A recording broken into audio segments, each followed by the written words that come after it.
caqliga wanaagsani waa ubax qurux badan oo aan ka bixin beertaada ma jiro qof qalbigaaga dhaawici kara haddii aanad adiga sirahaaga iyo meelaha aad u liidata aanad u sheegin dadkoo dhan ha kula dhaqmin dabeecad keliya waayo dhammaan cudurradu ma kaxaysa dawo keliya qabriyada waxaa ka buuxa dad badan oo ku fikiri jiray markaad weynaatay ayaad wax wanaagsan samaynaysaa ma jirto qof lagula ballamay inuu sii noolaanayo ilaa uu waayeel ka noqdo haddaba ha sugin wakhti kale haddii uu saaka waagu kuu baryey ilbiriqsi kasta aad neefsanaysa waa fursad kale oo allah ku siiyey ee ka faa'iidayso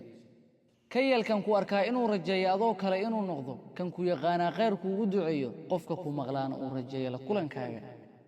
goortii xumaan lagu sameeyey dadka daciifka ah way aargoostaan dadka xooggan way cafiyaan dadka caqliga badanna way hilmaamaan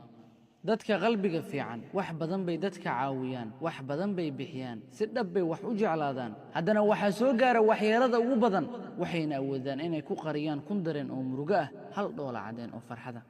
mar walibaa ku qanacsanow waxa aad haysato hana ka fikirin waxa aadan haysan waxa aad haysato waxay ku timid nimcada alle waxa aadan haysan oo kaa maqanna waxay ku timid xikmadda alle haddaad maqasho teelkaaga oo dhacaya waxaa jira qof doonaya inuu kula soo xiriiro sidoo kale haddaad maqasho aadaanka salaadda ogow in rabbigaagu doonaya inaad la xiriirto allah yow qalbiyadeenna salaadda ku xir inagu ma awoodno noolaynta ubaxyo dhintay balse waxaan awoodnaa beeridda kuwo cusub oo kuwii hore ka qurux badan waa isla sidaa noloshu uma istaagto sababta dhowr fashil oo na soo mara dadka qaarkood qalbiyadoodu waa sida warqad qalalan oo kale si kasta oo aad biyo uga dharjisa ma soo baxaysa sida abuurka oo kale haddaba naftaada ha dhibin u daa warqaduhu ha raacaan dabaylahe marnaba aad ha uga fikirin wixii tegey waayo waxay kuu keenaysaa murugo si la mida marnaba aad ha uga fikirin mustaqbalka soo socda waayo waxay kuu keenaysaa welwel iyo cabsi ugu noolow maalintaadan adigoo dhoola caddaynaya taasi waxay kuu keenaysaa farxad iyo raynrayn fariin qalbigaaga ku socota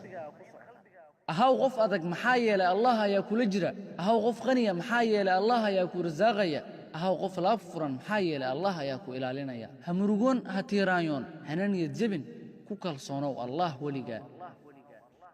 waxaan rajeeyaa haddii aan sacaadada iyo farxadda haysan lahaa ama meel laga helo ogaan lahaa waxaan dhex dhigi lahaa qalbiyada xanuunsanaya allow qalbiyadeenna qur-aankaaga ku nuuri oo qashankiiyo xumaantiyo qurun oo dhan ka dhowr